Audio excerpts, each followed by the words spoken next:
Georgia Power has been for a long time a leader and a supporter for the partnership. We have past chairs also, but we were grateful to have Paul's leadership now and a continuation of support from Georgia Power and from many of your organizations in the audience today. But thank you very much for that. It helps us do the things we do, and as Charmaine said, we try to stay true to our mission, stay on focus there, be a nonpartisan advocate for education change. That's part of the whole message today. You've heard us talk a lot about the Birth to Work pipeline. I hope you picked up some of our documents out there. We have the top 10 issues to watch. We put out every year. They're not the only issues, but they're 10 of the hot ones. And we try to, again, practice what we preach and tee up the big issues, talk about it nationally, talk about it in Georgia, but then say, so what? What can we do about these issues in Georgia where we can make a difference? And we call upon everyone, and as Charmaine said, it's our stakeholder group, business, government, education, and community leaders that we can pull together to try to focus on these issues and whatever they can do. Let me briefly take you through the packet so you'll know what is in there as we go through the morning. On the left, we start there and you'll see the agenda, and you can follow through that. And as you know, if you've been with us before, we typically give you the bios of our presenters and panel members so you can read the big background at your leisure, and we won't take any more time than that this morning. Then with one of our partners today, the Business Coalition for Student Achievement, we have a couple of handouts from them. I'll talk a little bit more. If you look at the first sheet, Reforming K-12 Education Policy, notice the 12 items there. I'll refer back to that in just a minute. And then a second page there, some background information. If this looks familiar, some of the data you've heard, it sounds a whole lot like our Economics of Education, another one of our publications that's on our website. What we really use a lot when we go into communities to do community strategic planning, if community leaders, again, those business, government, education, community leaders want to come together for education reform, we will help them and give them a lot of data. We come at this with a lot of data from the Birth to Work pipeline, and that document, which was actually started in 2004 with the Georgia Chamber, is in its 3rd edition, and then next year we'll have to update it again because you know we don't like the data to get very old. But you can go on our website and see that, but it's some of the similar data, but this BCSA document updates some of that. And then the list of attendees, just so you can tell who is here if you're trying to network a little bit with some of those people. I hope you picked up an extra document that was out there that's hot off the press. It's the latest draft of our state's new performance index. Superintendent Barge will talk about this during his presentation, and I'm sure you may want to refer to that during our panel and during the audience Q&A. On the right side, we have an application for our Education Policy Fellows Program. I know many of our fellows alums are in the audience and some of our current class members. Every year we have a class of about 20, again, like us, business, government, education leaders that want to just focus on education policy. It's kind of like a Leadership Atlanta class or Leadership Georgia class, but it's sponsored by the Institute of Educational Leadership out of DC. I think there's about a dozen states across the country that have a fellows program. Ours is a little unique. Many of them have just educators, but we want all those voices at the table. This is due back to us on June the 8th. So if you'd like to nominate someone, we encourage you to use this. It's in your packet. If you can think of 2 or 3 people to nominate, there's some more on the table out front. Please encourage folks to do that. You can see that we are also co-sponsored by Georgia State University and the Fannin Institute at UGA. Next is a copy of an article by our chair, Paul Bowers. It's in the latest edition of the James Magazine. We didn't know how many of you actually get this at work or other places, but you might want to read that. Also, a really nice lead article about some of the powers that be, and one is our friends from AT&T, Sylvia Russell, their president, state president. Next is an advertisement for you, an invitation for you actually, to the NBC's Education Nation. You may have seen on Channel 11 this week, they are highlighting certain schools across the metro area that are really making a difference. NBC's Education Nation originally was just filmed out of New York, but now they're taking it across the country to several cities, and they will be coming to Atlanta this weekend and the first of next week. If you have not received this from the Georgia Chamber or the Metro Chamber, they've asked us, we're all partnering with them to host this event. You can go online at the bottom here and register for that event. Next is additional information. We do this for you frequently to give you some other websites you can go to for more information. The first one, I mentioned those 6 bullets from BCSA.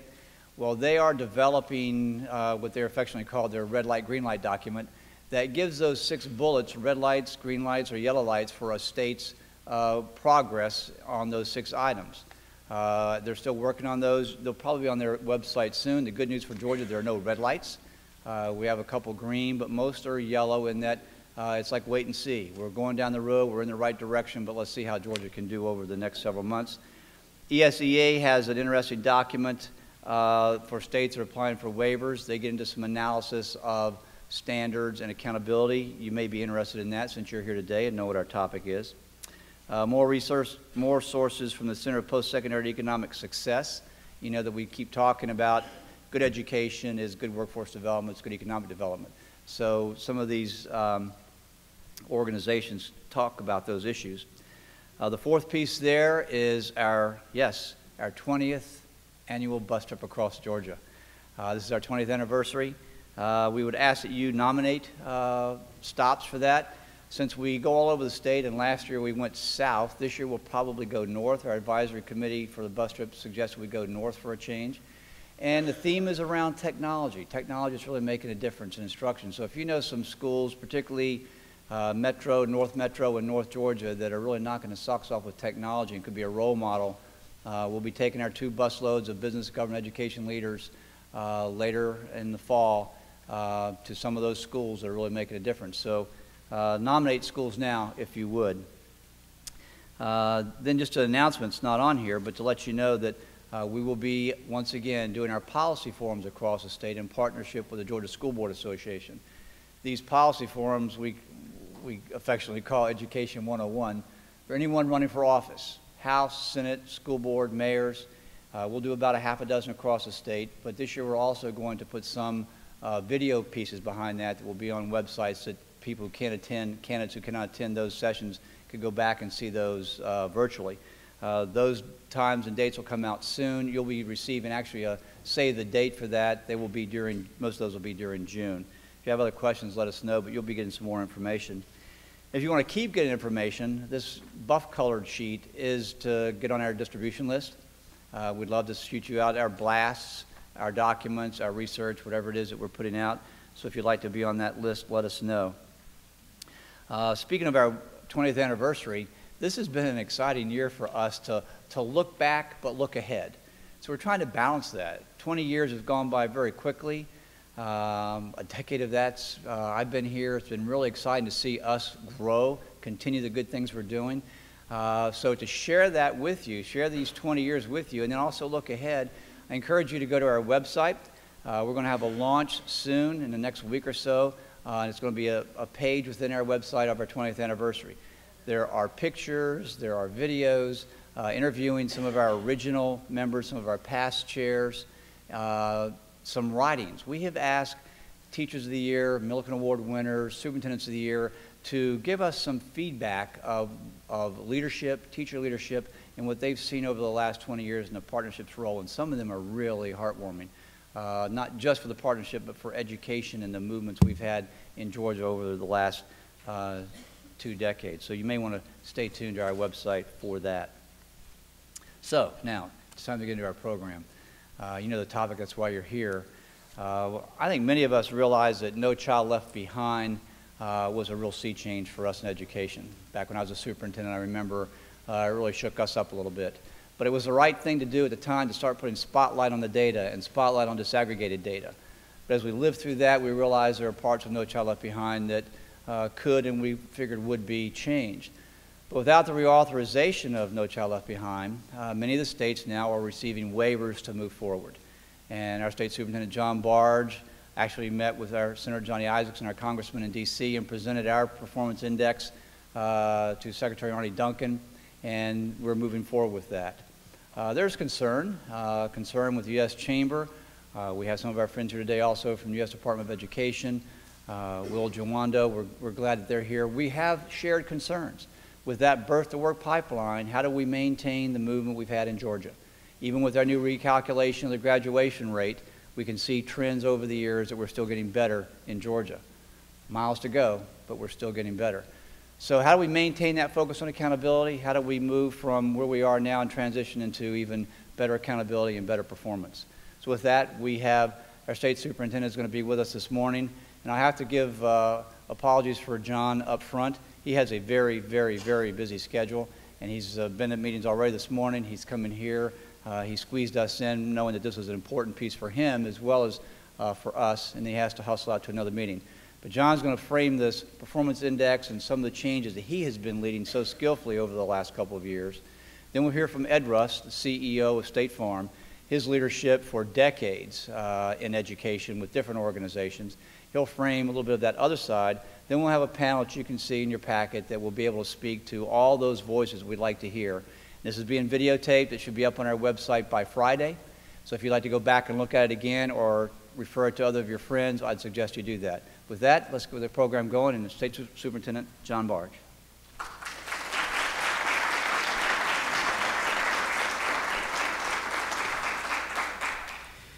Thank you all. It's a pleasure to be with you, and I'm really excited about the opportunity to share our new accountability system, the College and Career Performance Index, with you, and what motivated us and what continues to motivate us with this new accountability system. As Steve said, you know, as we progressed through the years of No Child Left Behind, we began to see a lot of the pitfalls and a lot of the shortcomings in No Child Left Behind. Absolutely, it was the right thing to do and the necessary thing to do, and we've seen a lot of progress in Georgia.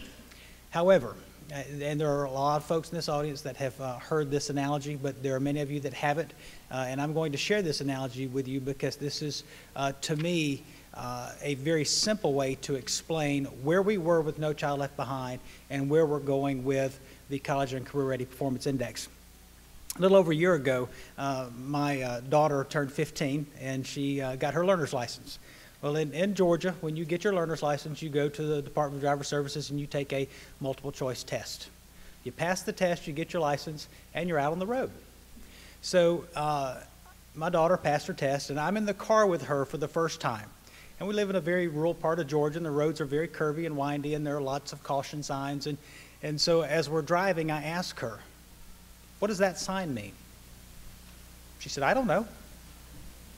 I said, what do you mean you don't know? I said, "Didn't you have to study the signs in your book to pass your test to get your license?" And she's a bright kid, and she said, "Dad, I didn't study that book. I just took the test." With No Child Left Behind, and I think our post-secondary partners and our business and industry partners will agree, the focus became passing a test. But just because we can get students past a test and graduated doesn't necessarily mean that they're ready for college or work. And that's the thing that I saw with my child in the driving. She passed the test, but she wasn't necessarily ready for those roads. So with the College and Career Ready Performance Index, we're going to that next level. We're looking at absolutely accountability and test, but that is no longer the only piece. There is so much more that we do to prepare our children to be ready for college and for work. Just because they passed a test doesn't mean that they're ready, okay? So we'll touch just briefly because, guys, I could talk for over an hour about the index, and we don't have that amount of time. Dr. Martha Reichrath, who is my deputy superintendent for curriculum and instruction, will be serving on the panel, will be able to answer a lot of your questions during that particular session. But I do want to say for us, we have huge statewide support from our schools and from our school districts. And the reason for that is as we approached this accountability model, we wanted to go beyond compliance. We felt like No Child Left Behind was basically a compliance model, okay? And we really wanted to go to that next level and have an accountability system that actually drives school improvement, not something that schools have to do to be compliant with legislation.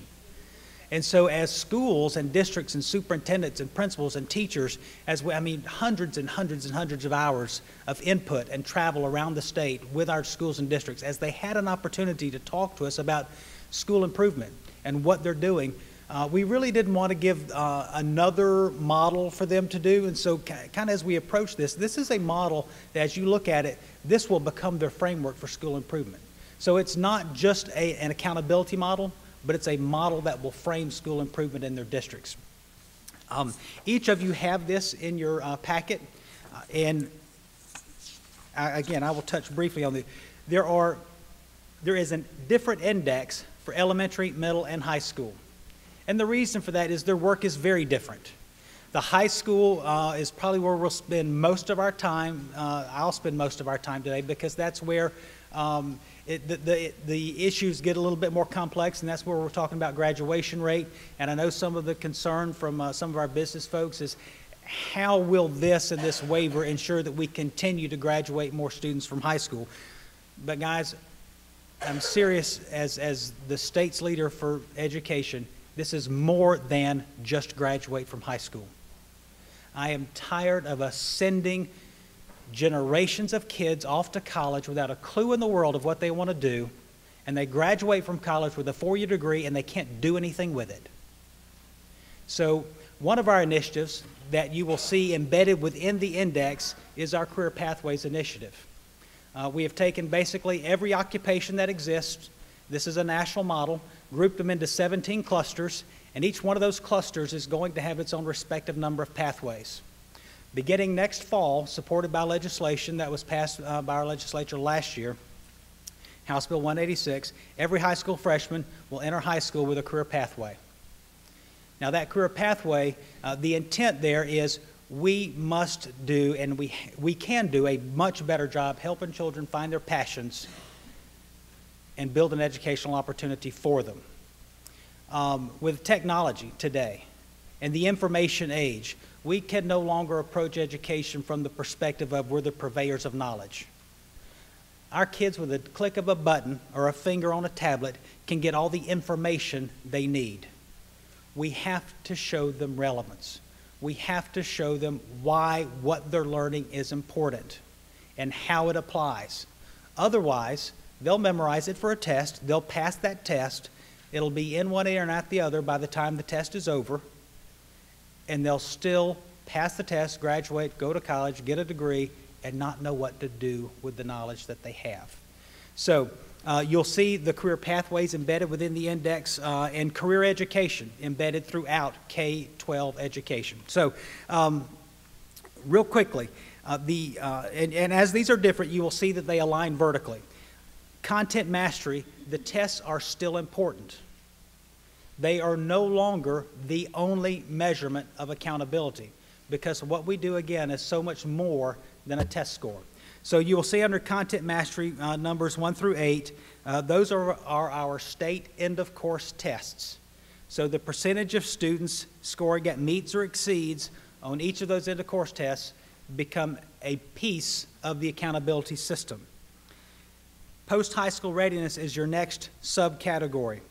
And you'll see numbers 9 through 18. This is where we're looking at other indicators of readiness for college and careers, all right?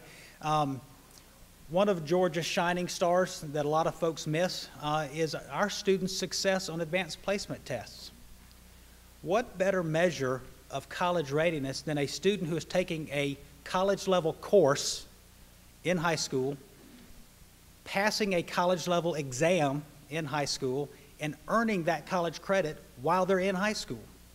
So you'll see that that is one of the indicators of college readiness that's now in part of our accountability system. So percentage of students who are scoring 3 or better on AP exams or 4 or better on IB exams, to include the International Baccalaureate program. Georgia does very well, 13th in the nation in the percentage of our students who are passing AP exams and earning college credit. So that's a no-brainer for us.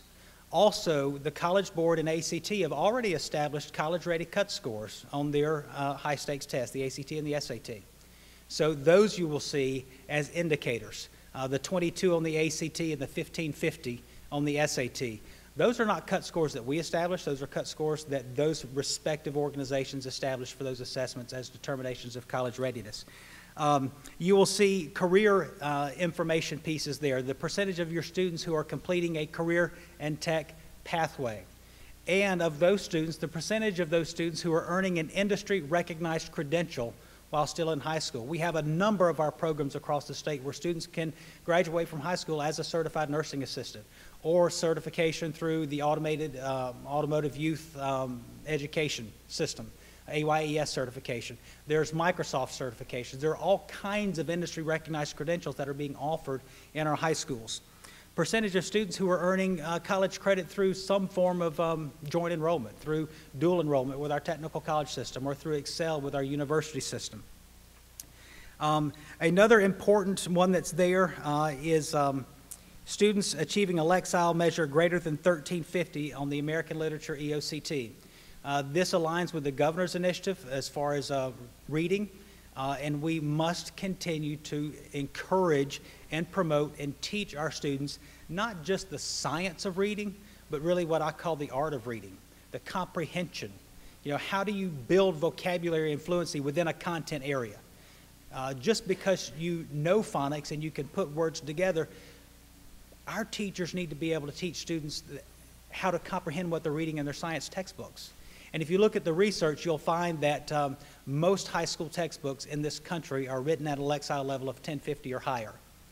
And if the research goes even beyond high school into college and into the world of work, and the information and the text that students will read in those levels are written at Lexile levels of 1350 or higher.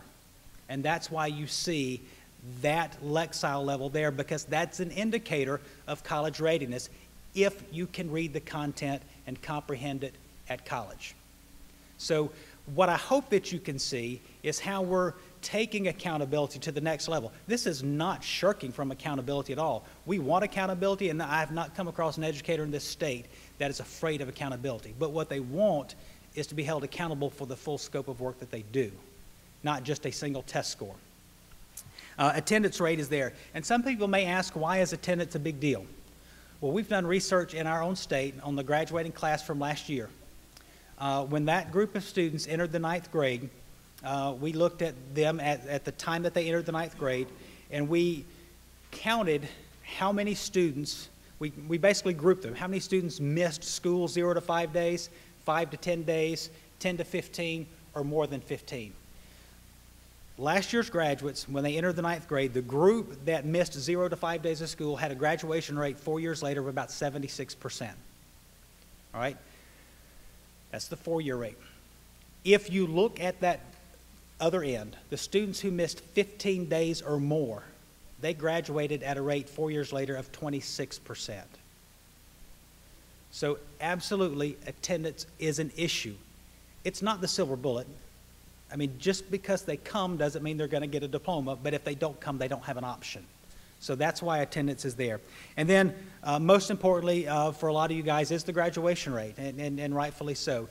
That is an indicator by itself. We will continue, and if you have specific questions about how that graduation rate will be measured over the years, you can ask those questions to Martha during the questioning session. Each index, if you turn that page, also has what we call a companion to, it's called Exceeding the Bar, going beyond. I think one of our greatest fatalities in No Child Left Behind were our gifted children. And that's because the issue became passing a test. And having been in the field, having been a teacher, having been a principal, having been a curriculum director, I know that not across the board, but in a number of situations, the gifted kids are going to pass the test. We don't worry about them. And a lot of energy and a lot of time and a lot of resources were focused on students who may be on the bubble. And so what we want to do is give the opportunity for our districts to actually earn additional points on their index score for exceeding the bar, for pushing students, for getting some of that stretch learning. And so you'll see those indicators there. It's not a lot. It's up to 3 points that they can earn. Now, what I failed to tell you is once all of these calculations are done, each school in the state will receive an index score of 0 to 100. What we wanted to do was make it something that people could understand. Understanding AYP was tough. You either made AYP or you didn't.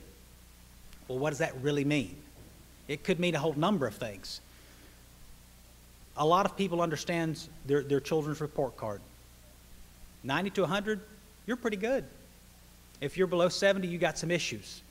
Each school will receive a numerical grade based on 100%. That'll be comprised from this index. So they can earn up to 3 additional points on that index score through stretch learning and exceeding standards. Okay, that's what that is there for. The middle school index, you can see, is much, there aren't quite as many indicators, but you still see the focus on content mastery with the CRCT. And again, one of the shortcomings of No Child Left Behind is that we were only concerned with English language arts and math and reading. In Georgia, one of the historical issues that we had with the Georgia High School graduation test, the 2 content areas that our students struggled with the most were science and social studies. And I truly believe that the reason for that is in our K-8 subjects, when students were struggling to pass ELA and math, they were pulled from other content areas and double-dosed in ELA and math to make sure they got past the test. That's what I mean by this culture of passing the test, that where No Child Left Behind got us to. And so consequently, those students came to high school with a poor foundational knowledge in science and social studies, and they weren't ready for high school. So under the index for Georgia and our waiver, it's no longer just ELA math and reading. It's English language arts, math, reading, science, and social studies. They all carry equal weight because they're all important. All right? You see that under content mastery. Under post-middle school readiness, the percentage of our English language learners that we have made positive movement from one performance band to the next on their access tests, getting them, helping them acquire the English skills that they need to be successful. Percentage of our students with disabilities in general education requirements greater than 80% of the day, meeting or exceeding the 8th grade writing assessment. There's your Lexile measure again for 8th grade. What you will see as a common theme throughout our index K-8 is, are children ready for the next level of education with their reading ability? 1050 is the Lexile measure that most every high school textbook in this country is written on, 1050 or higher. That's why that is there. Percentage of students, here's another common theme of the career education. The percentage of 8th grade students who are completing at least 3 different career interest inventories through our online GA College 411 system or one of our other systems that our school districts use. Attendance rate is there again. And then predictor for high school graduation, percentage of students in the 8th grade passing at least 4 core content courses. If your 8th graders are not passing English, math, science, and social studies in the 8th grade, they may not be prepared to be successful for high school. So that's why that is there as well. And the percentage of students that you're getting into the exceeds category on the CRCT. Again, for middle school, you see a companion index where they can earn a couple of extra bonus points. And the reason that those are there is that not every district in the state does these. And what we not want to do is give an unfunded mandate. So we want to encourage the districts who are doing this and encourage maybe some that have the potential to do it and they just hadn't thought about it, that they can push and go that next step and do some of that stretch learning. But we didn't want to require them necessarily because not every district has the financial resources to be able to do so. And then finally, for your elementary index, you have the same content mastery in the core content areas. And then you have your very similar post-elementary school readiness where you see some differences. There are 2 Lexile measures for elementary school. Percentage of students who are reading at a Lexile greater than 650 by the end of 3rd grade. Governor's Big Initiative is reading on grade level by 3rd grade. 650 is that bar, Lexile bar for reading on grade level. However, if all we do is get them to grade level by 3rd grade and we don't continue to grow them, they won't be ready for middle school. That's why you see students reading at a Lexile level of 850 or higher by the end of the 5th grade to make sure that they are ready for the middle school content. And then you have students who are completing career awareness lessons in the 17 career clusters, and the percentage of fifth graders who are moving on to sixth grade with an established online career portfolio. That's part of our efforts to helping children find their passions and their interests and building an educational opportunity for them. We can't approach education any longer with a one-size-fits-all mentality. We have too many resources at our disposal to help children learn within the framework of where their interests and passions are. That relevance is going to help us. All of these things are going to help us graduate ultimately more children from high school, is where they can see a clear path to success. So with that, I believe my time is probably up, and I appreciate the opportunity to talk with you. I truly wish I could stay, because as you can see, I'm pretty passionate about education and what its potential is for our students in Georgia, and how accountability can help drive that. It doesn't have to be a bad thing. If you make it all about compliance, then folks are going to get frustrated. But if folks see that it can actually drive improvement, then we get a lot of support. So thank you very much.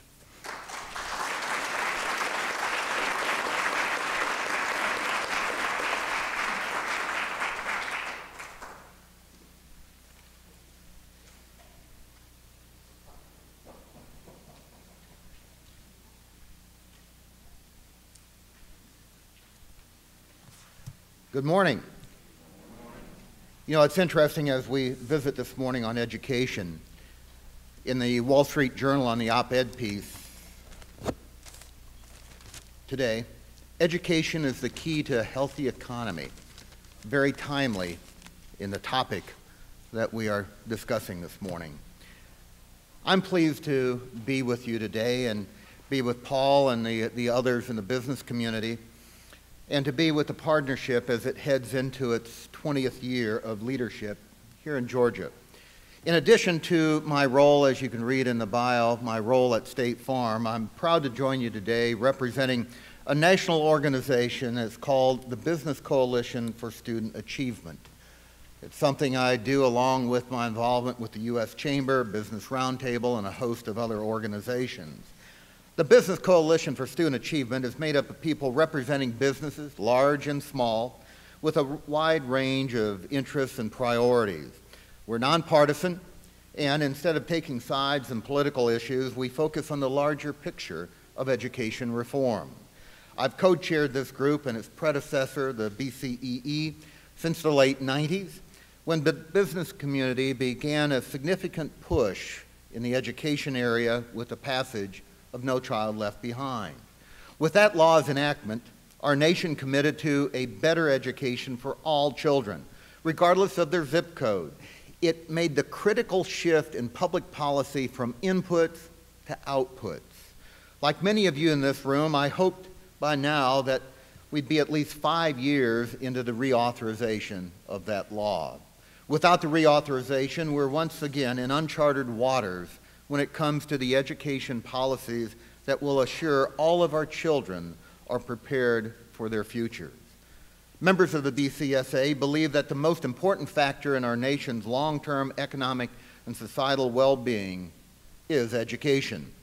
We know that America is falling behind. It's very apparent that education has an increasing impact on economic security for individuals. Our nation must do much more and much better if we are going to maintain our position as the world's leading economic power. Let me share some national perspective before we talk specifically about education here in Georgia. There are several trends we must consider and be aware of. The first is the changing nature of the modern workplace and the associated demands for more students who are better educated and have attained post-secondary degrees. Current estimates are that by 2018, 2/3 of all jobs will require post-secondary education. According to projections, the U.S. will be 3 million post-secondary degrees short. 88% of employers agree that to succeed in their companies, employees need higher levels of learning and knowledge than they did in the past. 91% of employers say they are asking employees to take on more responsibilities and to use a broader set of skills than in the past. 88% of employers say the challenges their employees face are more complex than they have ever been in the past.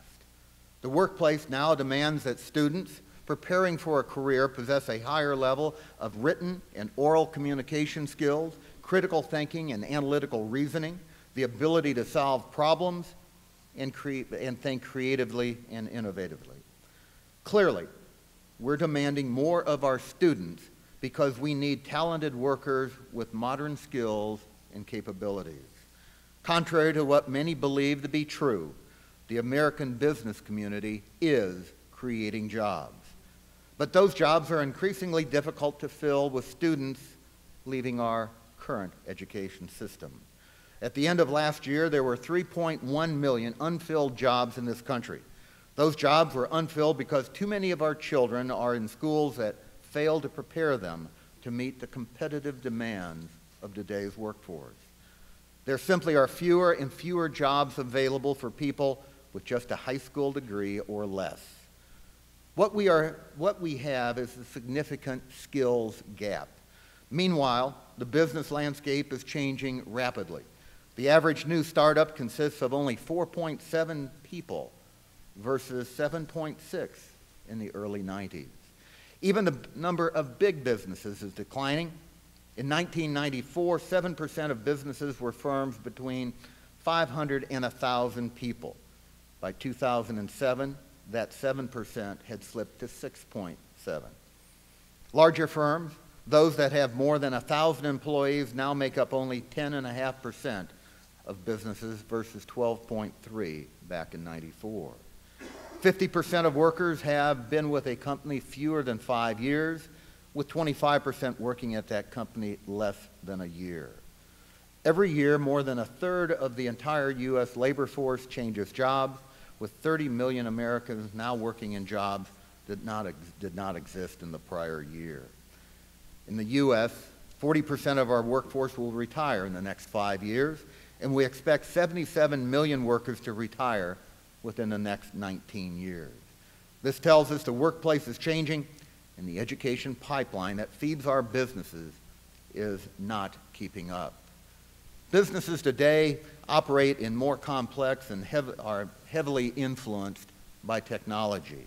The end result is that we will be competing globally with fewer employees. But those employees, all of them, must be well educated and quite comfortable in a world that demands lifelong learning. Another trend to consider is the demographic shift that will be reflected in our workforce. Our fastest growing demographic includes minority children, children that fall within the subgroup we have historically, unfortunately, undereducated. We have fewer young people in the U.S. than do the majority of our competitor nations. Simply put, our pool of potential talent is considerably smaller than that of competing nations. The population of developing nations by 2025 will be 9 times that of the developed world. We are trying to retrofit a system of education that has outlived its design. The rest of the world is increasingly younger, growing in literacy, and seeing significant gains in primary, secondary, and higher education attainment. Developing nations now constitute 40% of the world's 50 largest economies and 70% of the 20 fastest growing nations in terms of industrial output. These developing nations have 5.5% annual growth in their higher education graduation rates, while the developed world, including the U.S., is increasing its higher education graduation rate at less than 1%. When you put all of this together, it's clear that if we want to fill the jobs we have with the talent required, we must educate every single child and educate them well. With our slow population and labor force growth, and an increasing percentage of our population aging out of the workforce, our future workforce and consumers must indeed be better educated. Otherwise, we will not remain competitive with the rest of the world. It's time to focus our attention, as you here in Georgia are, all of us focusing our attention on the needs of our children to come to school ready to learn. We need to assure that all of our children are reading at the grade level by the 3rd grade. Every one of our children needs a meaningful high school diploma that reflects competency at internationally benchmarked levels. Having a million children drop out of high school each year is totally unacceptable. Every indicator tells us that our children will require some level of post-secondary education to enter the workforce and to be successful. Yet our subgroups of students that hover at a 50% high school graduation rate are those same minority students that comprise our fastest growing demographic. The cost to our nation when we fail to graduate our students from a high school are significant. Through some work by the Alliance for Excellence in Education, we can now quantify the economic benefits tied to graduation. By cutting the number of dropouts in half nationwide, the economy would gain an additional $7.6 billion in earning the average year and create 54,000 new jobs. And that's just for one class of new graduates. In Georgia, cutting the number of dropouts in half would produce an additional $343 million in earnings and create 37,000 new jobs. I can give you these numbers for every state in the country and 250 metropolitan areas. The point being that we need to educate our way to economic growth. The business community can drive the public and political will to do so. These workforce demographics and economic realities are driving the economic or the education reform conversation. And while the Business Coalition for Student Achievement is not focused on every last nuance of the legislation or regulatory process, we do know policy matters. We fully intend to engage on a big picture policy level wherever, whenever we can indeed make a difference. We're going to focus on results, not process. We've developed a set of principles which was referred to in the material you have. These principles go to the bottom line of education reform. In particular, they tie into key components of NCLB that need to be addressed through reauthorization. Things like accountability for all students, reform for all low-performing schools, implementation of the Common Core standard, improved teacher training, continuing education and support professional development for teachers, and a better data and more choices for students, which we believe will lead to higher academic achievement. These principles should be infused into education policies at the federal, state, and local level. And I compliment you with what you're doing here in Georgia. I'm personally frustrated, though, as I know many of you. And I compliment you for what you're doing here, but we need to do more. And as the business community, we need to be engaged in supporting doing that. With Congress 5 years overdue in the reauthorization of NCLB and the 2014 deadline for 100% proficiency fast approaching, a strong argument can be made that something needs to be done quickly. As you know, part of what we're talking about this morning, last fall, when Congress failed to reauthorize NCLB, the President and Secretary of Education announced that states could apply for a waiver from some of the requirements of the current law. And you are one of the 11 recipients of waivers. By granting waivers, the Secretary of Education is effectively conducting 50 different ESEA reauthorization, one in each state, which will dramatically impact K through 12 education policy in every state in very important ways. It's critical that the business community remains extremely diligent during this process. At the end of the day, our workforce will either be well prepared or will lack the skills we need and bear the social costs that that carries with it. We'll either close the achievement gap and have a larger pool of talent ready to work, or we'll continue to find ourselves with millions of jobs unfilled and more young people frustrated because they cannot find a job. The waiver process is extremely complicated and uses terminology and jargon that is often unfamiliar to many of us. But that should not stop us. We want the process to work. To assure that it does, we believe all of us, business, educators, parents, and the public at large, must be involved in carefully monitoring the waiver process in each state to ensure our stated goals of improved teaching and learning are indeed accomplished. The results matter more than the process of getting there. That said, we are doing our best to understand and follow this complicated process, and we'll be greatly interested in how this plays out across the country. It's why I'm joining you here this morning in Georgia. As one of the first states granted a waiver, it's critical that you demonstrate, as you are, how to get it right. If waivers produce results that help American schools produce more college and career-ready students, then we are most supportive. If they can't, we need to take corrective steps. It's that simple. Raising student achievement and improving the educational output of American schools is the only way American business is going to remain competitive over the long term in today's increasingly complex and growing global economy.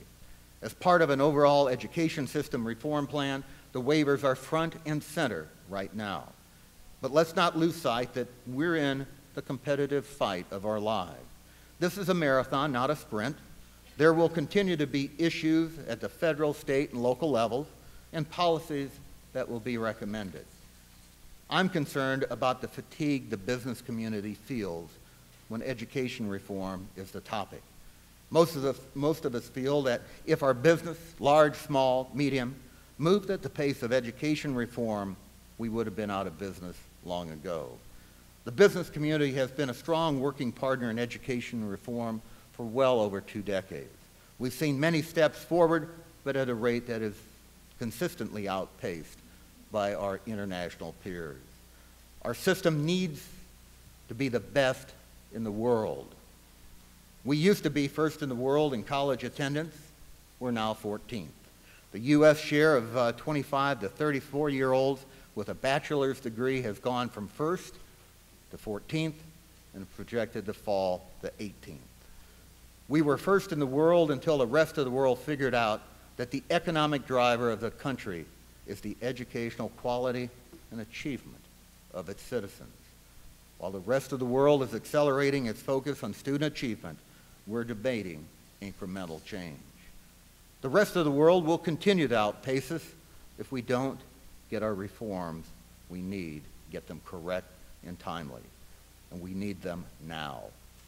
The waiver process is indeed an important process to go through, but more importantly than any discrete policy issue is for the business community to remain actively engaged and help drive education reform. But right now, our competitive edge in the global economy is being eroded because we are failing to educate today's students to be tomorrow's workforce and business leaders. The Georgia Partnership for Excellence in Education is a tremendous example of a strong coalition that was here before waivers and will be here after. You continue to push for the best education policy and have held schools and policymakers accountable for delivering on that aspiration. I applaud you for the work you've done and urge you to monitor the waiver process carefully and to make changes as needed. While the BSCA will continue to actively support the reauthorization of the key education and training programs like ESEA that are still languishing on the Hill, we will also carefully monitor the waiver process and work with you all here in Georgia to make sure it is working effectively. I'm going to rely on my colleagues here from Georgia to speak more specifically about the waiver later this morning. However, BCSA is committed to working with you, and I can't overstate how critical it is for the business community to be that persistent partner with educators and policymakers as we address this most critical reform effort. There is always hard work, but there's plenty in this area, and I look forward to continuing our work together. As a business community, we must assure that every child receives the education needed to succeed and to contribute to the nation's economy. This is an important endeavor for the goods of our students and for the good and very future of our nation. I think looking across the audience, if you were to ask hands, anybody here today that does not relate back to the education that you were exposed to, that you went through, connecting through your upbringing with a handful of truly master teachers that basically gave you a level of relevance, understanding, and excitement around learning. Every one of us here is because we had that opportunity. And what we're talking about achieving and pushing for every child is that same opportunity, because the great equalizer, driver of opportunity today and in the future is directly related to the level of education, learning capacity that is developed in our youth and carried through our formative years. Ladies and gentlemen, it's a pleasure being with you, and I look forward to joining my panel members shortly. Steve?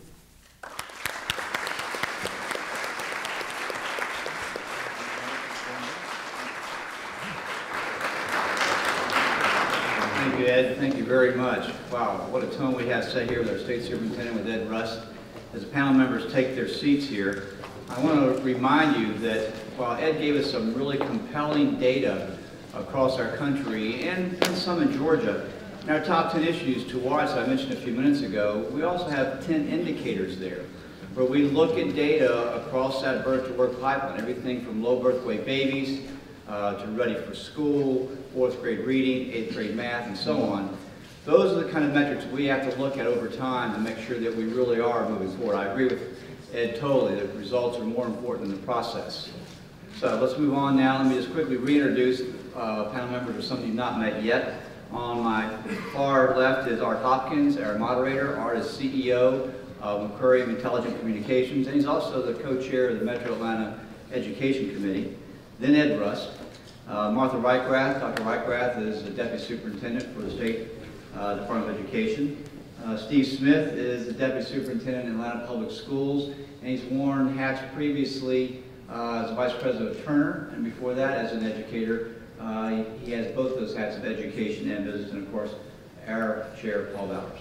Art, I'll toss to you, buddy. Thanks very much. So just as a bit of housekeeping to set some expectations, the intent is for this to be conversational. We'll start off with the conversation up here, and I'll promise at the end we'll save some time to invite everyone up there to join in the conversation. So I had prepared some questions, but thanks to what you started off, giving us some comments as well, Superintendent Barge, some of the topics that I was going to ask about, I think we've already covered, so I'll condense it in some fashion. But let me start with a question both for you, Ed, and for Paul, and I'll invite everyone to join in. Give us some specifics around the kinds of skills and attributes that you see as being missing for the workforce today, and if you could even project out into the future a bit, both for State Farm and nationwide. For any business, I think as you look, the fundamental through all of this is really literacy. Mm-hmm. Because how can, a world of lifelong learning, if you can't read, you're at a severe disadvantage. Sure. If I look at literacy, the other thing is around critical thinking, analytics. Mm-hmm. As was commented this morning, we can carry around on our belt or an iPad, a tablet, whatever, more information or data than we know what to do with. Right. Do we have that critical thinking skill to make sense out of a bunch of noise that may be coming across as data? So, and that is, as you look at skill sets for people coming into business today, hands down, that literacy, critical thinking, analytics, and adaptability is key on my list. Great. Paul? Yeah, Art, I think Ed, again, thank you for your comments, Ed.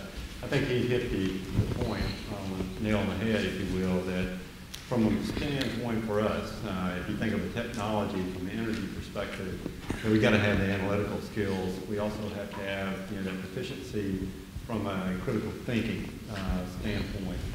The deficit that we see when we are looking in the marketplace right now is that technology advancement, its ability from a standpoint on the math side, the science side, where we are advancing digital technology and we need our employees to be able to engage in that, be it at a lineman level or in the engineering curriculums where we have to advance them.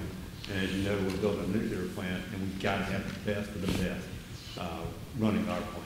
So from that standpoint, I think that's the issue. The other deficit that we're seeing, and I know some of my teammates are here in the room, is that interpersonal skill capability.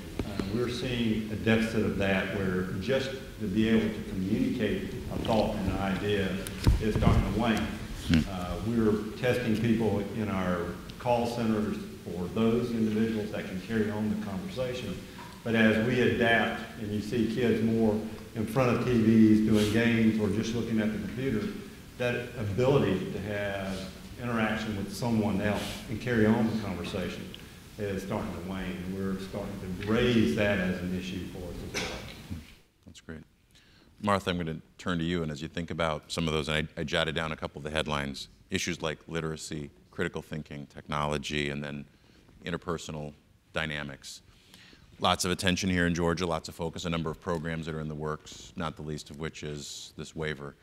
Can you help us get our heads around how all of that fits together? How do these activities align and support the kinds of needs that Paul and Ed are addressing, and are there others that we should be thinking about as well? Thank you, Art. You know, as I listened to Paul and Ed, my immediate reaction was, I do think we're on the right track of getting this as right as we've ever gotten it. And I've been doing this a long, long time as a school leader. But as we think about what Georgia has done in the last few years, we've been progressing toward, I think, that tipping point that we may be at now. We have, as you all know, adopted the Common Core state standards, which among states in this country, we are so far ahead. And those Common Core state standards do exactly what you gentlemen just described.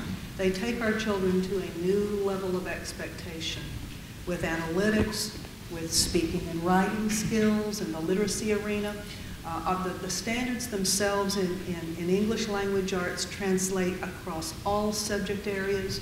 As we have been talking about these standards and training our teachers throughout the state, we include our social studies and science teachers in these sessions so that they literally will be introducing that standard expectation in writing, in speaking within their social studies and science classrooms.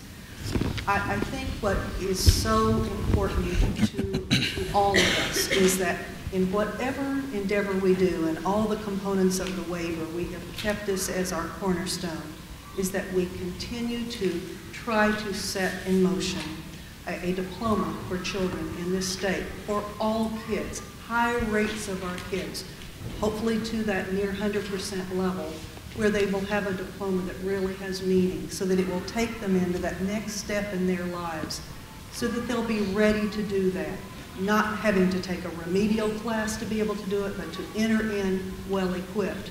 And hopefully while they're having that part-time job, they'll have all those soft skills that we are building in to every element of this curriculum and actually assessing on the college and career ready performance index. Great, thanks. Let me ask you a clarifying question. I know there's a lot of talk around this waiver, and Ed, you alluded to it as well. Question for you, Martha. Can you just help us understand, why did Georgia apply for the waiver? And maybe just give us the highlights of what the waiver really entails. And can you explain the conditional nature of this conditional waiver? What does that mean to us? Sure, or if I forget a couple of those things, you bring me back to them.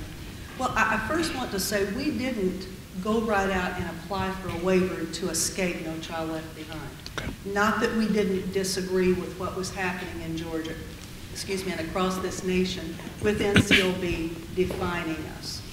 We wanted something better, quite honestly, and as we approached our colleagues at the United States Department of Education, that was one of the first conversations we had with them, is that, you know, we can survive under No Child Left Behind. We are attacking adequate yearly progress with good improvement every year, but it's not enough for us. We wanted to define not only an accountability platform, and to do it with a broader scope of expectation, but to really create a roadmap for our schools to get our students at a state of real college and career readiness by the time they left us with that diploma. Mm-hmm.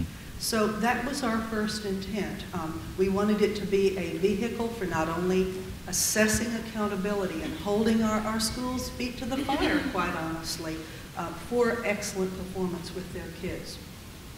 It was truly a journey from adequacy, which is what was focused upon in No Child Left Behind, to a level of optimal, excellent performance under a new accountability system. But we also wanted it to truly be a roadmap to help. You know, we have varying levels of accomplishment in our schools. We have varying levels of expertise and leadership. We have a lot of young leaders that we're trying to bring along to help, you know, really focus on the right stuff, so to speak. So we wanted a roadmap that would help them to do that at all levels, whether it be elementary, middle, or high school, with a particular focus on high school.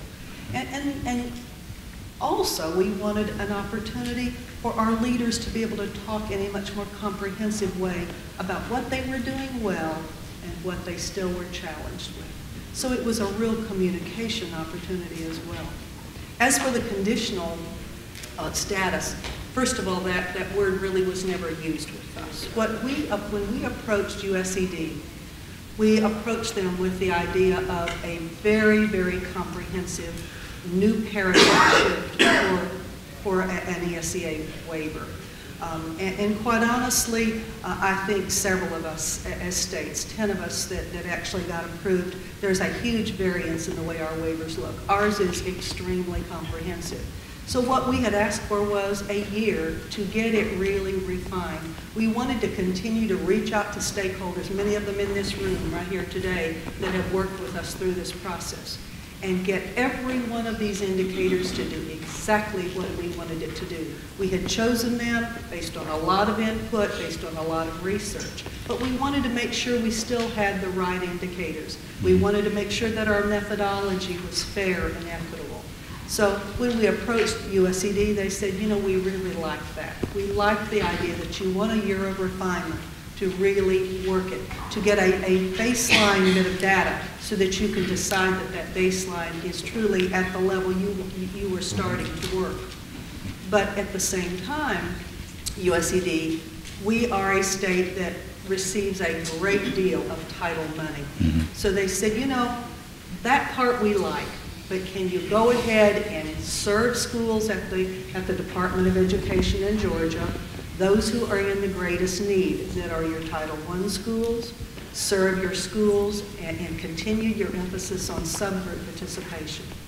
One of the things, and I'll conclude with this, and as we agreed certainly that that's what we would want to do in this process, we wanted to say to all stakeholders and certainly to colleagues at USED that it was important to us that we never step backward with any kind of our subgroup progress. We've had immense progress in the areas of working with our economically disadvantaged kids, in a huge population of EL students who do not speak our language with prowess.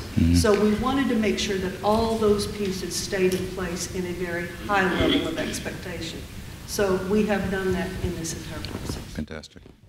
Steve, I'm going to ask you to bring it home for us for the Atlanta Public Schools, if you would. Under No Child Left Behind, there were some elements that were very straightforward and very clear in terms of what the implications would be. Under this waiver, maybe it's just early in the game and we're not clear on how this will actually work. So can you give us some sense of how, under this new system, this will affect the way things work in Atlanta Public Schools, and give us some particular insights into how this will help parents and the public better understand the performance of school by school, how things are going? Sure. Thank you, Art. One of the things that I think makes really perfect sense for us in Atlanta Public Schools is the fact that as we get ready to implement Common Core, there's a specific emphasis, and really as a backdrop, I should say, you know, we're dealing with a population of students, 50,000 students, where we have 75% of whom are on free and reduced lunch. As a result, in terms of the title, Martha mentioned as well, we've got a large percentage of our students who are title funded. As a result, we also know that Common Standards, Common Core, Paul was talking about and mentioning the interpersonal skills that he's looking for in potential employees, and specifically I guess what one would would term basic math, reading, literacy kinds of concepts. Well, specifically Common Core, there will be and is a major focus on writing. And I know and remember specifically from being a principal and talking to teachers about making sure that our students weren't simply going through rote memorization. And one of the things that Common Core is going to offer for us that I think is really exciting is that it's going to offer the really in-depth learning, the project-based learning for students to be able to not only learn material, but to then be able to demonstrate an application of that knowledge. And I think that's critical to what Ed was referring to earlier, what Paul referred to. Those are the kinds of skills that our students really are going to need in order to be prepared for the opportunities that will be afforded to them in the workplace. It's entirely critical that we have our children and our students prepared for the workforce, and Common Core will offer that for us. So we're excited about it. We're excited about the opportunity to not only continue to show accountability. I mean, obviously, we are in a situation where the national spotlight has been on us based on the CRCT investigation. Right. But quite frankly, we welcome the accountability. We welcome the ability to be able to have the opportunity to show the kinds of progress that I think we're going to show with regard to Atlanta Public Schools. We have, we are, I say that, Art, also in the context of, we're talking about No Child Left Behind, Common Core. We're in the midst and coming off of a redistricting process that was painful and in the news. I'm sure many of our audience members have followed that in the press. We've got new leadership in our curriculum and instruction division. Many of the individuals in the audience will know that our superintendent, Errol Davis, is a former chancellor, and Errol and I have been at the helm now for roughly 8 months. So there is a perfect storm of all of this coming together, whereby we are looking at making sure that we have a very rigorous curriculum such that our students receive the type of rigor that they should receive in the curriculum. We've gone to 9 very clean cluster models that are led by our high schools, and our high schools will have the type of curriculum articulation from our high schools down to our middle schools and into our elementary schools. And the type of skills that I mentioned earlier that Common Core is going to offer for us, I think is going to be critical for a district, as I described in that backdrop, who has, quite honestly, the kind of spotlight on us in terms of accountability that we welcome, and people will be holding us accountable, as parents should hold us accountable with regard to having very positive outcomes for our students. And could you comment a little bit on the kinds of communication that this will facilitate with parents? And the press has obviously been very attentive to some of the things like the CRCT. We're all looking forward to getting more visibility of the kinds of performance metrics that you'll be providing. Can you give us some foreshadowing? Sure. I guess with regard to communications, Art, I kind of smile. There are a number of people in the audience who I've had the chance to get to know over the 10 years I've been in the Atlanta market. And I've spent 10 years at a communications company. So I think we should be fine with regard to communications. Great. In terms of communicating with our parents, however, we have the normal modes of communications as it relates to the social media. Mm-hmm. So that's a communications tool and mechanisms that we will use. The other channels of communication I think that are really critical in a district like Atlanta Public Schools is that not only the social media, but we will have communications that I think has been really critical in our district has been we've not done a very good job of communicating internally. Mm. And really the crux of the matter is as we communicate internally and have that kind of communication channels out to the people who are running our schools, the principals and the teachers, that's really where parents connect most is with their child's teacher. And we need to be able to get the communication really on a very simplistic level. We saw what we have seen with our redistricting that I mentioned earlier, that we're coming off the heels of the redistricting piece Just yesterday, our board voted on the final piece of the redistricting. What we found is that we've got a tremendously engaged community. Now, albeit they engaged for some very passionate reasons early on that they may or may not have agreed with, but what we've got is a very engaged community, and we are now opening those communication channels even better. We were very proud of the fact that we had a national organization who lauded us for our open and transparent communications during this most recent process, and we will simply build upon that. And that I can't stress enough that the communications that we've seen and that we've experienced with Atlanta Public Schools, there is much more of that to come. And I think it's very critical for our parents to understand and our parents to know that we will continue that type of communication. And it goes in addition to the normal channels that all of us in this room might know. We are very much man on the street, paper home, I mean, as well as the technology driven, which you as a technology gentleman would appreciate that. So from an Atlanta Public Schools standpoint, we certainly are from very soup to nuts in terms of communications. We're very excited about that opportunity. Fantastic. I also appreciate it as a father of 4 kids who are in school. Yes. So, Paul and Ed, we started off this little conversation with you two articulating some of the gaps, some of the needs that you see as you listen to some of the things that are in the works. And Paul, you're probably a little more familiar with what's going on here locally. Are there things that really jump out at you and excite you about what you're hearing? And I'm not going to let you off the hook without asking, are there some things that still concern you that maybe we haven't quite connected all the dots yet?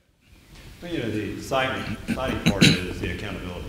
I mean, we're seeing the output of holding people accountable for an outcome and the students themselves being held accountable. That really is something that excites you. You're not going to just get the pass, if you will. Mm-hmm. I reflect on an article in the paper a couple of weeks ago about the gentleman that held a class from kindergarten or first grade all the way up through graduations and said, I will pay for your college if you graduate.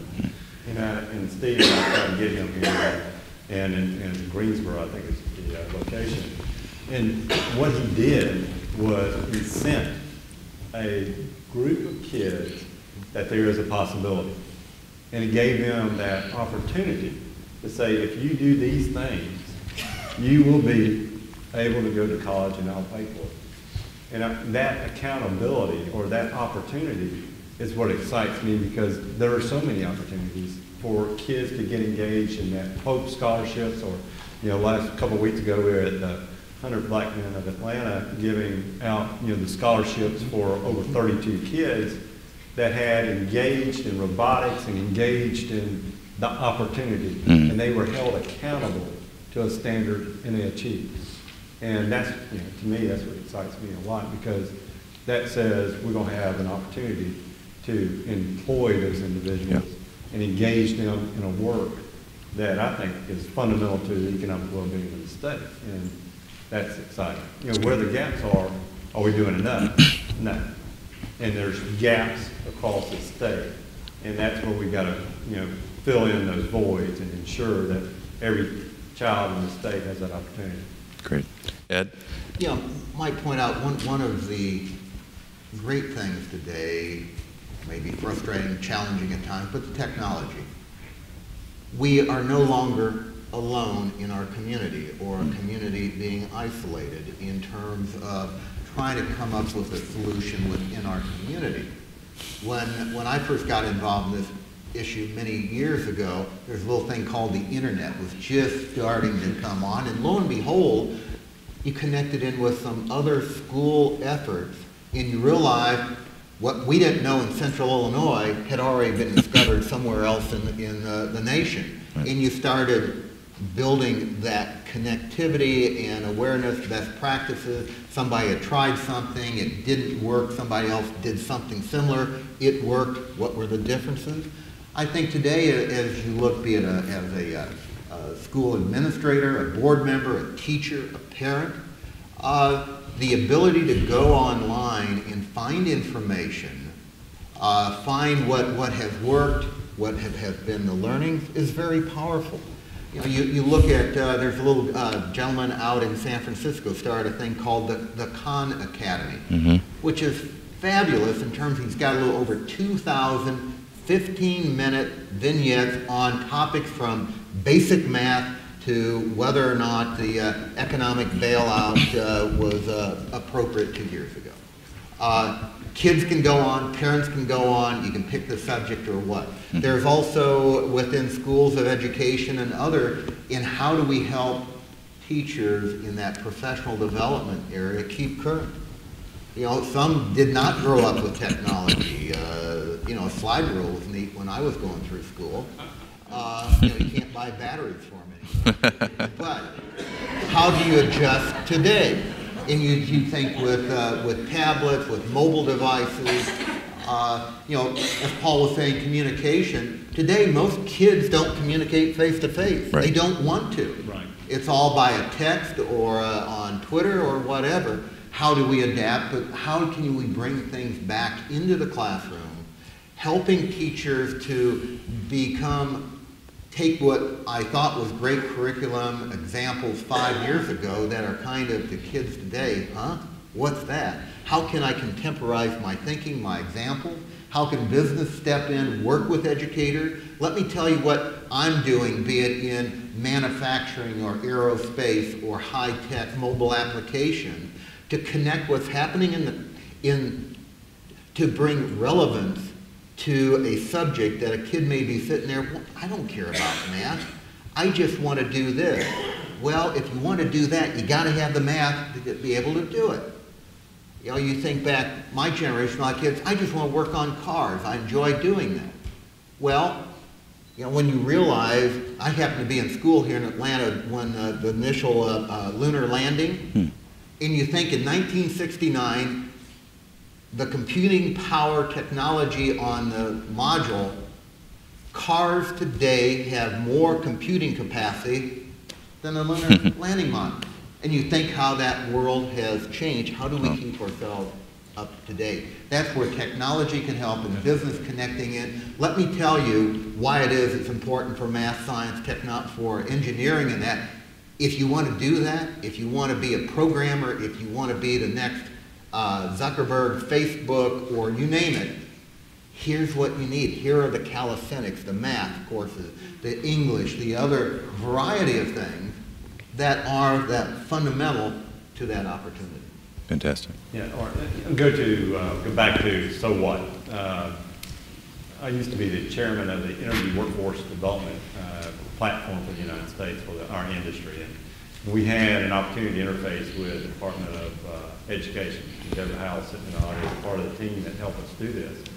But they asked us to come to speak to counselors across the United States that they had engaged 3,000 folks. And we put a panel on the stage that from every segment of the energy pipeline, if you will. We had GE represented, we had Burlington Northern Santa Fe with Matt Rose, we had the mining industry, manufacturing industry, the gas industry represented. And in the audience, you could hear a pin drop over 3,000 people when you started saying, here's what these jobs pay. When you look at a locomotive driver, we call them engineers, after 5 years they can make $100,000 a year. You look at a welder on our site today that is welding components for us in our nuclear island, they make $32 to $36 an hour. You look at a lineman that works on our system that keeps the lights on during storms.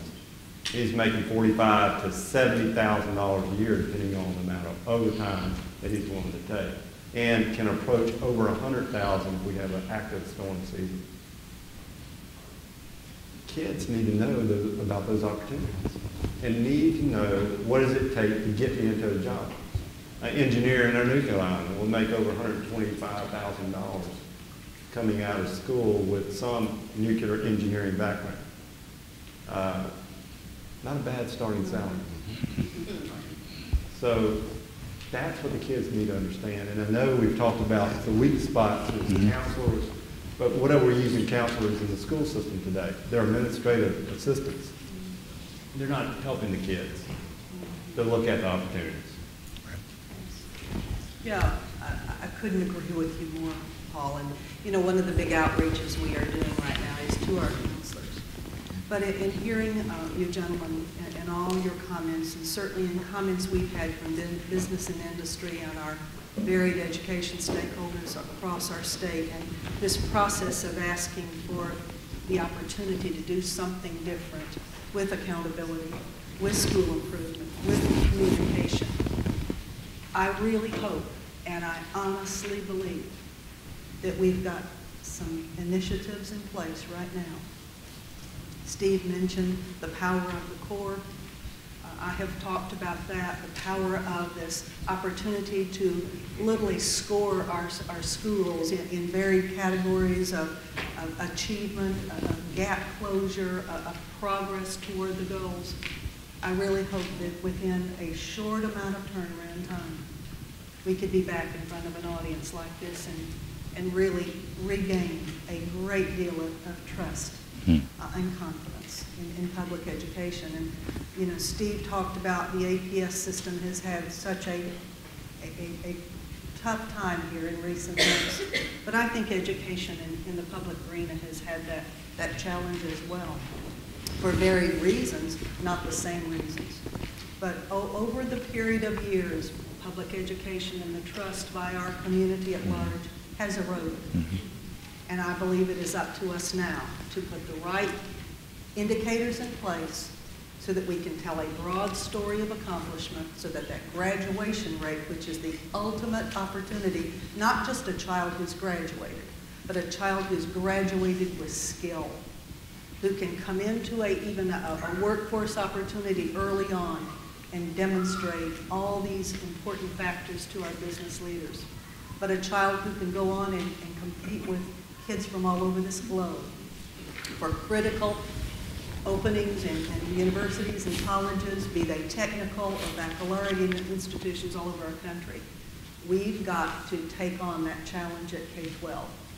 We cannot in any fashion pass that off to anyone else, but we've got to do it under a new definition. And I believe right now we've got those pieces defined, and we will need our business and industry leaders to be our partners in that endeavor, to support us through some pretty rough times of paradigm shifts, because change is going to be hard for us. It is in any arena. And we are really throwing a lot of change at our districts right now and at the schools where really the rubber meets the road. Yeah, Martha mentioned I think something's very critical you just mentioned, and that is when you talk about graduation rates, well, that's obviously one indicator. And one of the things that we've found to be pretty clear pretty quickly, 8 months that we've been there, has been we need to start talking about what's happening not only 0 to 5, which has been a conversation that has been very effective, but as our students move to elementary and specifically to middle school, we're talking about career academies in our middle schools to be sure that the students get the kind of skills that you've referred to, Ed has referred to. The students will have the opportunity to coalesce around exposure to skills such that with career academies in the middle school, they have the exposure, and even in elementary school, they have at least some knowledge of college and or post-secondary training. Then when they get to middle school, they have specific career academies, and by the time they're in high school, they can then, in addition to whatever their core competencies might be around the track that they're on, in terms of headed to college or some type of post-secondary, they will have already had the introduction at middle school and can then perhaps specialize, and if not specialize, have the ability to be, in our system, we have small learning communities. And we are now in transition around, Martha mentioned more of the change, we're in transition around moving from small schools to small learning communities. And in those small learning communities, or academies as you will, they are specifically themed such that students can have exposure to the kinds of disciplines I think that would be really critical for their learning. And we're going to need business and industry to partner with us, to be sure that the students get the kind of skills that you've referred to, Ed has referred to. The students will have the opportunity to coalesce around exposure to the kinds of disciplines I think that would be really critical for their learning. And we're going to need business and industry to partner with us, to be sure that the students get the kind of skills that you've referred to, Ed has referred to. The students will have the opportunity to coalesce around exposure to the kinds of disciplines I think that would be really critical for their learning. And we're going to need business and industry to partner with us, to be sure that the students get the kind of skills that you've referred to, Ed has referred to. not even at the high school level, but at the middle school level, so that we can have the input from business and industry regarding what skills the students will need once they've completed high school to be able to fill the jobs that are available in business and industry. Even though I give Paul a hard time, he talks about linemen. I have close affiliation with the University of Georgia, and we think differently about linemen. It's a different kind of lineman. Yeah, my frame of reference. Do they graduate from the Well, you know, I was with some Georgia Tech folks yesterday, and they were giving me a hard time. And I have a standard line about Georgia Tech and Georgia and the rivalry, and that is certainly that there are some of us, and Ed mentioned too, there are some of us who went to college, and other people went to Georgia Tech. Wow. Man, I know. You should probably take back up. A little bit of rivalry here, but you know, it comes back again. The business education partnerships and what the partnership here is doing is so critical. It is a partnership of sharing, helping within the classroom a relevance of what the outside world is all about and how to prepare for it. The other thing is helping teachers, helping administrators. The whole business community is going through, in many ways, transformational change today, adapting to technology. And the school system is doing the same thing. So it's back to what I was saying earlier. We're not isolated. We're all together. It's just a recognition that that is occurring, and how do we partnership. And I applaud what you're doing here in Georgia. Fantastic. Well, at this point, if we've got some questions up there in the audience, I'd love to open up the panel to field some questions. Is there a microphone somewhere? There we go. There's a microphone. We've got a couple. And if you would just give us your name and your question. All right. My name is Jim Bostic, and I have a question about how do you get parents to accept the fact that college and career readiness applies to all of the students, and not just to the belief that everybody goes to college, when only 40% of the kids go to college, and you got 60%, if you don't give them the skills they need to get a job, they're left without anything as they leave high school. How do we get parents to accept that? Because that's the big issue, in my opinion. I will start with an answer for that, if I will. And, when we look at what we are doing right now with the College and Career Ready Performance Index, we have wonderful partnership throughout the entire experience with Common Core. We are reaching out right now to our counselors across this state to really, truly change their paradigm of how they guide and counsel our kids, making them aware of the varying opportunities. We had a slogan when I was a high school principal, and my entire community thought I'd sort of lost my mind, I think, when I put it up above our counseling office. And I said, let's sell opportunity, not necessarily a 4-year baccalaureate degree. Opportunity is what we've got to talk about today. And these jobs that Paul mentioned that really give a youngster a real opportunity for quality of life with good salary and truly support for family. So we're really trying to do that with our counseling teams across our state. Making them aware is one thing, holding them again accountable, and that's where the index indicators that Dr. Barge mentioned are going to shine a real spotlight on how many students do you have in a building who really have obtained an industry credential? How many youngsters do you have that have completed career pathways? How many youngsters do you have that have a complete portfolio relative to interest or passions they might have about career pathways? So it's going to be a real combined opportunity, I believe, we have with communication and with, again, holding our schools to a different level of expectation with a varied approach to counseling children as they proceed through the K-12 environment. Great. I'd be remiss if I didn't mention that when I was in high school as a sophomore, I was counseled that I wasn't suited for college and that I should go find a vocational trade. And it worked out okay. But I think that we all need to be careful of the kinds of counsel and direction we're giving young people. And if I could just add one more thing, always optimizing. You never close a door of opportunity to a youngster. And that's one thing our counselors will always have to keep on their agenda. You offer that broad pathway of opportunity, right, so that if a child changes his or her mind, the door is still open. Great. Where they want. I think there is an element, go back to this, it is a communication piece, going back to the parents, that here are the opportunities. It's not all 100% into college, but there's pathways to the tech schools, that kind of education platform. And if you look at the data, right now today, if you went in for being a truck driver, you get 100% placement in a job if you decide to be a truck driver. So some kids are looking just for the opportunity to get a job. Some have a passion, we're seeing it, that they want to be in our lighting school, the Botech schools. That they want to go down that path because that's something that's inherent. They see these guys working on these lines, or women that work on these lines, and they know that's something that they want to do. Well, let's give them an opportunity.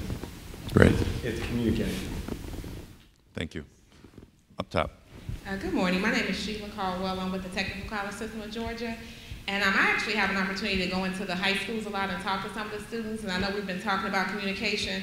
One of the concerns I have, and I think Mr. Russ brought it up, was that we do in the state of Georgia have majority poor, majority minority students in our public school system.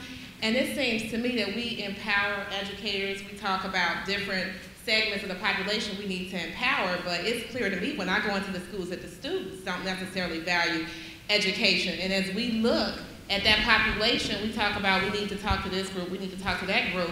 But if the students, you can set up this great plan, but if they don't value education, then they're not going to graduate, they're not going to pursue. And so I always wonder, what can we do to help them help themselves? I think when it comes to communication to students, we fail greatly in that area. It's like if we, well, thank you. So I kind of feel like it's like if we teach all these other groups, then the students are going to get it, and I have not seen that. I think that we can set up a great system, but if we're not helping them help themselves, they're not going to pursue education like we desire them to. Nothing breaks your heart more than to go into a school and find kids who think learning isn't cool, isn't something I want to do, that basically relegate myself to being uneducated, ignorant on many things, is kind of a neat thing to do because some of my close friends, we kind of bond together that way when they realize just what they have in ways condemned themselves to in terms of future opportunity.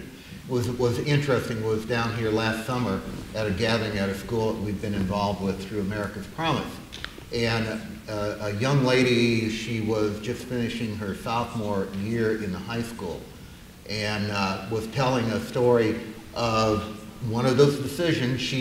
Some of her good friends were, close friends were, nah, don't need to go to school, why are you doing that? And she was on that pivot point that had gone to a program, got excited with what she saw in terms of opportunity, and broke with her friends. We've got to find more ways of making that break with my friends who do not put a value on education, because basically that has just relegated those young people to a life where they really don't have opportunity. If I may just quickly add, and Ms. Caldwell, I'd love to talk with you more after our session here, if possible. On this index, we have also put a star rating, or actually two of them, one of which is called School Climate. And in that School Climate rating, we are really talking about setting up a culture that really does support youngsters wanting to do their best academically, setting their sights on what can be the real goals for each of them after that 12th grade. So school climate, school culture, you can certainly change children's attitudes about where they are and what their goal is really in that institution or that segment of their K-12 education should be producing. That's great. Thank you. Gentleman in the front. Good morning. My name is Jadon McCarthy. I have the pleasure of representing the Teachers of Georgia as the 2012 Georgia Teacher of the Year. And one of the questions I have is concerned. We're in a highly technical and technology-based world, and many of our students have grown up fully immersed in technology, and in fact, they probably see the fewest or the smallest amount of technology when they walk into many of our schools. I had the privilege of going on the bus tour with GPEE, and we saw a number of high schools, Golden Isles Career Academy and Ware County High School, where the children are using technology.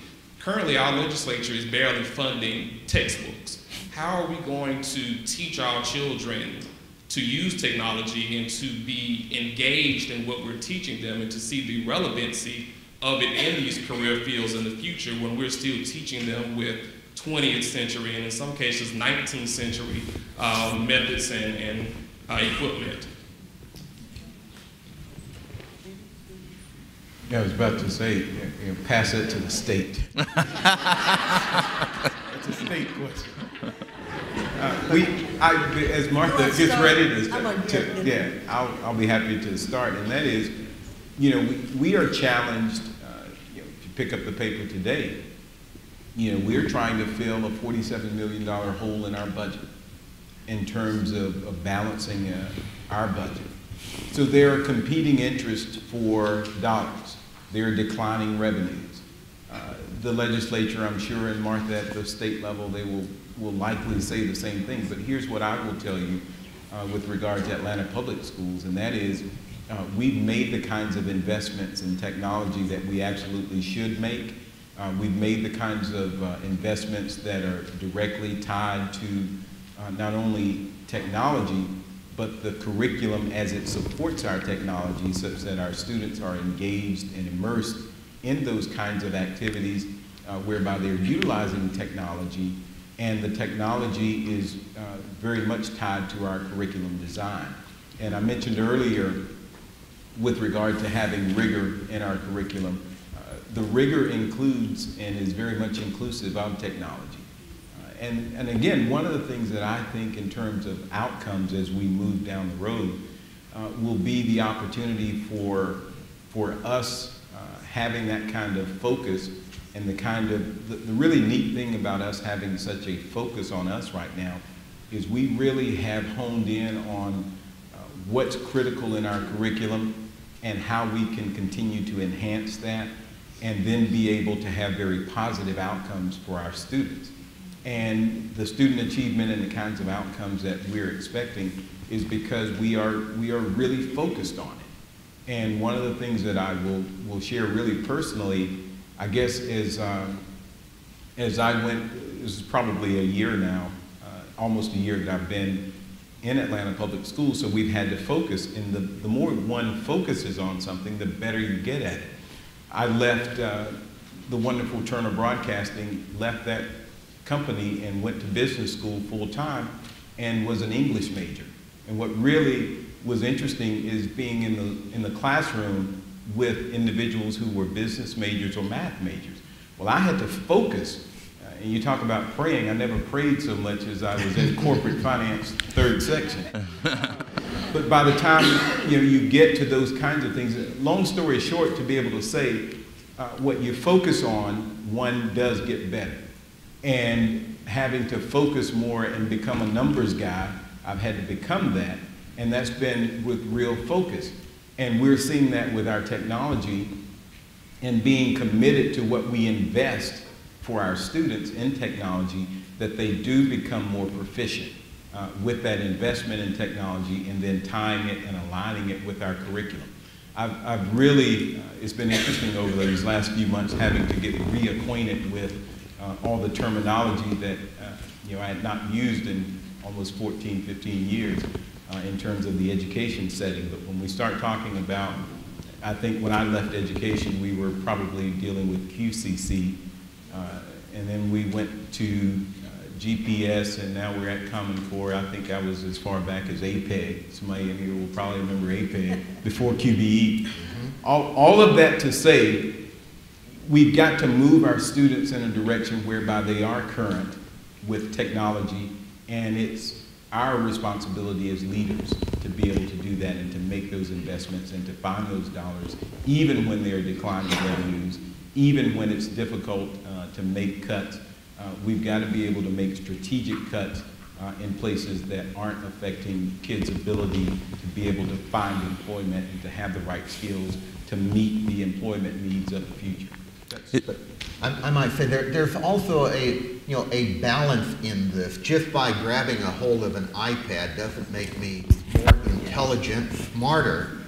It's those fundamental skills I bring when I grab a hold of that iPad in terms of access to information, data, computing, or whatever I might do that makes me better. So it's that balance. We've got to make sure young people, well, all of us are familiar, adapted with technology, but the technology in and of itself does not cover some of the lack of the fundamental skill sets that we need. And it really does start with the classroom teacher. We have evidence all over our state where very, very poor communities, where economics and opportunities for growth in that community are slim to none. But they have decided to do just as you said, Steve, put their priorities in place, optimize the title funds often that are coming into those communities that are helping. And again, if that iPad is in the hands, then the teacher working, and I could take you to a very, very impoverished district in this state where the teacher is teaching from a Promethean board and connecting to the children who are working on iPad technology. Amazing instruction going on in that classroom. So it is all about priorities, and it's all about teacher leadership, which is where we're putting so much emphasis with professional learning right now across this board. Great. Martha, Ed, Steve, thank you so much for your availability and all of your insights. Paul, thank you so much for your hospitality and all of your insights as well.